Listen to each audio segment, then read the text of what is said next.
Welcome to this Tutor to You Sociology topic video on work, poverty and welfare. In this video we're going to look at de-skilling. The de-skilling thesis proposed by sociologist Harry Braverman in his book Labour and Monopoly Capital, The Degradation of Work in the 20th Century argues that capitalist production processes systematically reduce the skill level required for most jobs, resulting in the de-skilling of the workforce. Whilst this may be seen as a positive for those who favour scientific management, this has negative impacts on workers, including alienation, lack of motivation, stress and anxiety. In this video, we're going to go through some of the concepts that Braverman identified in his work. Braverman's thesis emerged in the context of post-World War II capitalism, where technological advancements and changes in production methods were reshaping the nature of work.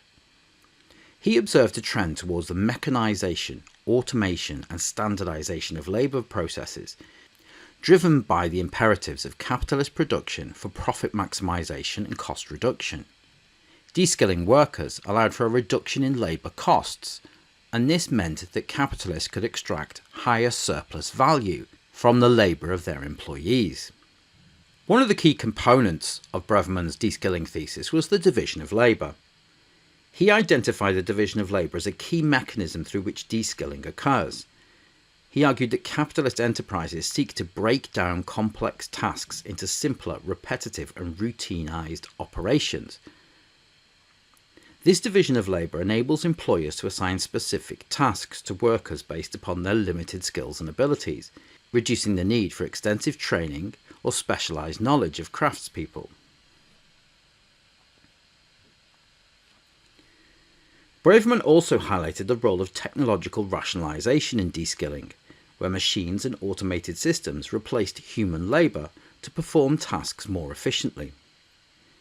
He argued that technological advancements such as assembly line production and computerized automation allowed employers to simplify work processes and eliminated the need for skilled craftsmanship or manual dexterity.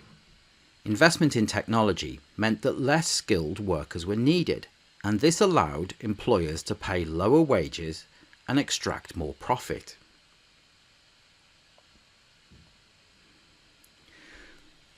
Braverman also looked at management control, emphasising the role of management in controlling and supervising work processes to ensure maximum efficiency and productivity. He argued that management practices such as time and motion studies, as used by Taylor in the development of scientific management, job specialisation and strict hierarchical supervision contributed to the de-skilling of workers by reducing their autonomy, reducing their creativity and their decision-making authorities. This de-skilling of the workforce meant that employees were easily replaced and had negative impacts on the job security of workers. In examining the consequences of de-skilling, Braverman highlighted several negative consequences of de-skilling for workers, including job dissatisfaction, alienation, and diminished bargaining power. As higher levels of skills were no longer required, there was an increased supply of potential workers. De-skilled workers were often relegated to low-wage and low-status jobs, with little opportunity for advancement or personal fulfillment. Braverman argued that they experienced monotony, boredom and disengagement from their work, which also had negative impacts on productivity.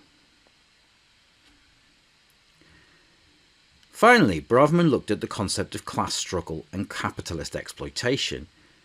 He situated de-skilling within the broader context of class struggle, arguing that de-skilling serves the interests of capitalists by maximising profits through the extraction of surplus value from workers.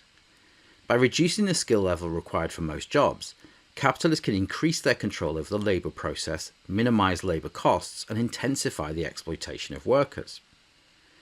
Coming from a Marxist perspective, Braverman's de-skilling thesis offers a critical analysis of the ways in which capitalist production processes systematically degraded and devalued work, leading to negative consequences for workers and society as a whole. That concludes this Tutor to You Sociology topic video on work, poverty and welfare, looking at the concept of de-skilling. Thanks for watching.